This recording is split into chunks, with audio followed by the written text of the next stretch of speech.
Xiaomi जो India में एक जमाने में नंबर 1 कंपनी थी ना 2017 से, अभी इस समय वो कंपनी नंबर 1 से गिर के पता कौन सी पोजीशन पर आ गई, सीधे नंबर 3 पे। और देख के ऐसा लग रहा है कि Xiaomi शायद और नीचे भी गिर सकती है। इसके साथ ही बात तो यहाँ पे इंटरेस्टिंग है कि यहाँ पे Realme जो 3rd और 4th पोजीशन पे खेला करती थी, वो वहां से गिर के सीधे 5th पोजीशन पर आ गई है। बिल्कुल एक कैनलिस्ट की रिपोर्ट आई है यहाँ पे, उससे पता चला कि जो इंडियन स्मार्टफोन मार्केट का जो शिपमेंट होता है ना, वो बहुत ज्यादा डिस्टर्ब हो रखा है। यानी कि पहले से तो कम फोन बेचे ही उन्होंने, इस बार जो फेस्टिव सीजन होता है वो भी मीडियोकर यहाँ पर गया। इसके साथ मोबाइल फोन कंपनीज भी अपने हिसाब से बहुत सारे चेंजेस कर रहे हैं। और एक राज की बात बताऊं, इंडियन मार्केट से ज्यादा तो ग्लोबल मार्केट भी अफेक्ट हुआ है। अब नंबर 1 कौन सी कंपनी, हर एक कंपनी कहानी क्या चल रही है और Xiaomi के पीछे की कहानी क्या है, क्योंकि लोगों का पता है कहना है कि यहाँ पे मदरबोर्ड के इश्यूज आ रहे थे, शायद इसलिए चले गए। देखो मेरे हिसाब से वो एक वन ऑफ द इशू है, लेकिन वो ही अकेला इशू नहीं है कि जिससे Xiaomi 3rd पोजीशन पे गिरा, क्योंकि Xiaomi के साथ और भी काफी सारी चीजें गलत चल रही है। और सिर्फ Xiaomi के साथ नहीं,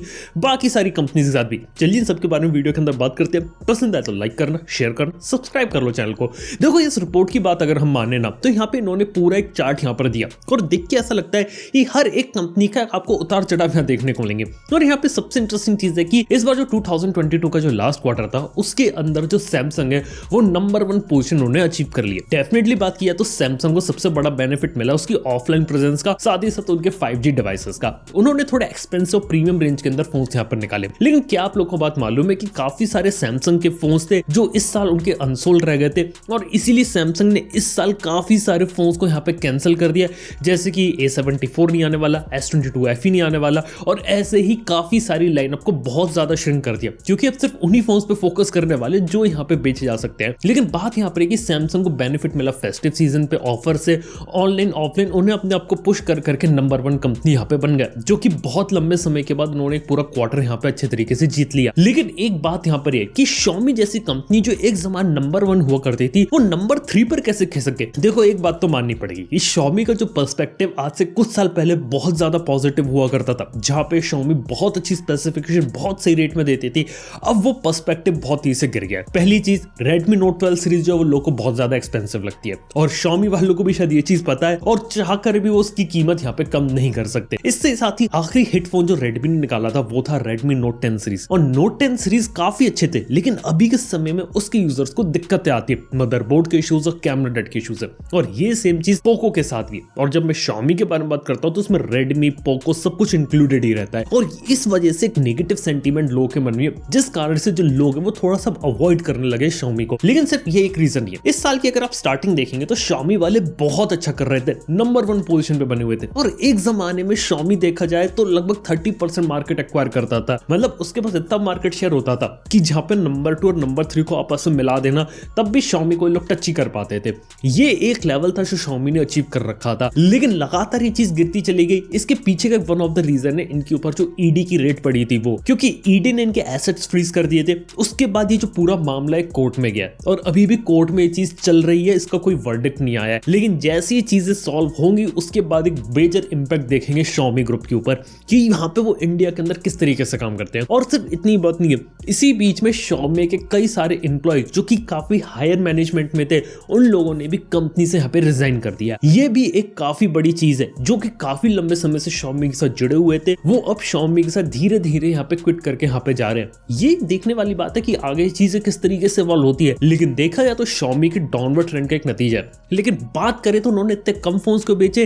देखो जब से ईडी वगैरह की रेट पड़ी थी ना, उसके बाद से इनके जो नए लॉन्चेस बहुत तेजी से कम हो गए। ऊपर से इस बार इन्होंने पता क्या फोकस किया, अपने जो पुराने फोन्स थे उनके ऊपर ऑफर और डील्स और डिस्काउंट देके, लेकिन ऑनलाइन मार्केट के अंदर डील्स ऑफर्स देकर भी जो लोग हैं वो अट्रैक्ट इनके ऊपर नहीं हुए।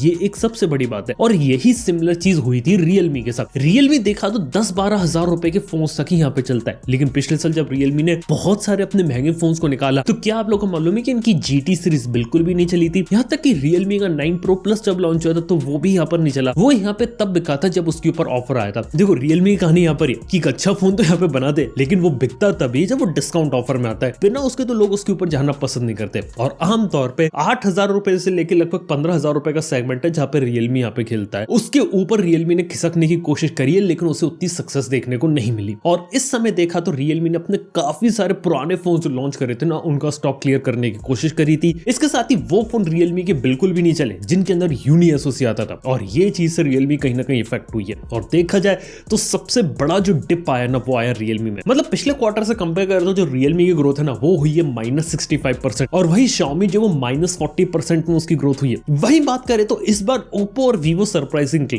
Vivo में तो सबसे पहले तो iQOO भी इंक्लूडेड है और Vivo ने यहाँ पे थोड़ी पॉजिटिव ग्रोथ दिखाई है। लेकिन बात किया तो Vivo ने सेकंड पोजीशन ली और देखा तो उसके पीछे का रीजन पता है क्या है? देखो iQOO का लोग कह रहे कि iQOO कारण उन्होंने ले लिया, लेकिन iQOO अभी भी उतना बड़ा नहीं हुआ है कि Vivo को यहाँ पे सपोर्ट कर जाए, क्योंकि iQOO अभी भी हल्के से प्रीमियम में अपने फोन्स बनाता है। लेकिन Vivo की बात की जाए तो उसके फोन्स हर एक कैटेगरी में आते हैं। उसकी X सीरीज तो आती है जो चली जाती है, उसमें उतनी ज्यादा सेल्स नहीं होती, लेकिन यहाँ पे उनकी सेल्स होती है Vivo की V सीरीज में। ऑफलाइन के अंदर जो कलर चेंजिंग बैक जो गिमिक्स होते हैं ना, ये चीजें यहाँ पे चल जाती है। और ऐसे ही बात कर जो Vivo की Y सीरीज होती है वो यहाँ पे चल जाती है। और इस बार देखा तो ऑफलाइन मार्केट में 5G की ओवरऑल डिमांड थी। यहाँ पे लोग चाहते थे कि उनके पास एक 5G फोन हो, और जिस कंपनी ने अपना एक अफोर्डेबल रेट में 5G फोन ऑफलाइन अवेलेबल करवाया वो यहाँ पे सक्सेस रहे। सेम कहानी Oppo के साथ है। Oppo 4th पोजीशन पर, और Oppo में OnePlus भी इंक्लूडेड है। OnePlus के साथ उन्हें हेल्प तो मिली है, प्लस Oppo ने जो अपने ऑफलाइन में फोन्स निकाले, कुछ जो 5G फोन्स निकाले, उनसे भी यहाँ पे आगे बढ़े। देखा जाए तो Oppo Vivo भी यहाँ पे इन्होंने सही काम किया, लेकिन ओवरऑल बात करें तो मार्केट यहाँ पर कम हो गया। 6% का डिक्लाइन देखने को मिला है। और जहां पहले लोग ज्यादा फोन्स खरीद रहे थे, अब उतने ज्यादा फोन्स खरीद नहीं है। इसके बारे में ऑलरेडी पास में बात कर चुका हूं, और इसके मल्टीपल फैक्टर्स है, और ये एक चीज आगे लंबे समय तक कंटिन्यू होने वाली 2023 में भी, क्योंकि आज के समय में मोबाइल फोन्स को बनाना महंगा पड़ रहा है और कंपनियां महंगे फोन्स को बेच रही है। और इंडिया के अंदर बात करें तो 80% जो फोन्स होते हैं ना वो 20,000 रुपए के नीचे बिकते हैं। जी हाँ दोस्तों, और जब 20,000 रुपए के नीचे मेजोरिटी जनता को फोन खरीदना है ना, वहां पे अगर अच्छा फोन अवेलेबल नहीं होगा तो लोग यहाँ पर लेंगे क्या? ये एक सबसे बड़ी बात है, और इसका यहाँ पे कहीं ना कहीं इंपैक्ट यहाँ पे पड़ रहा है। और बात करें सैमसंग की, सैमसंग ने अच्छा काम किया, लेकिन क्या आप लोगों को मालूम है ग्लोबल लेवल पर सैमसंग के इस बार 50 मिलियन ऐसे फोन थे जो बिके नहीं थे। और सैमसंग ने देखा जाए तो भले वो नंबर 1 है, लेकिन कहीं ना कहीं यहाँ पर भी उनके कम फोन बिके। और ग्लोबल लेवल पे बात करें तो सिचुएशन और बेकार है। इंडिया में मतलब 6% मार्केट डिक्लाइन हुआ, तो ग्लोबल लेवल पे 17% डिक्लाइन हुआ था Q4 में। अब ये रिपोर्ट भी कैनल्स की तरफ से आई थी, लेकिन इसके अंदर एक इंटरेस्टिंग बात यहाँ पर ये कि यहाँ पर रैंकिंग वगैरह में कोई चीज नहीं है। अभी भी सैमसंग नंबर 1 रहता है, फिर एप्पल आता है, फिर Xiaomi आता है, फिर Oppo आता है, फिर Vivo आता है। ये ट्रेंड अभी भी वहां पे चलता है। लेकिन बात करें ग्लोबल मार्केट के अंदर, जो सैमसंग के कुछ फोन्स थे जो अच्छा कमाल दिखा पाते थे वो कमाल दिखा नहीं पा रहे, और इसलिए सैमसंग काफी सारे फोन्स को ग्लोबल लेवल पे श्रिंक करने में लगा है और सिर्फ लिमिटेड फोन्स पे ही फोकस करेगा। और एक बात देखिए कि सैमसंग धीरे धीरे प्रीमियम के ऊपर खिसकेगा। जो अल्ट्रा बजट, लो बजट वाले फोन्स होते हैं धीरे धीरे यहाँ पे खत्म करने में लगा। इवन एप्पल के बारे में बता सकता हूँ कि एप्पल जैसी कंपनी को वैसी सक्सेस नहीं मिली जैसे वो उम्मीद कर रहे थे।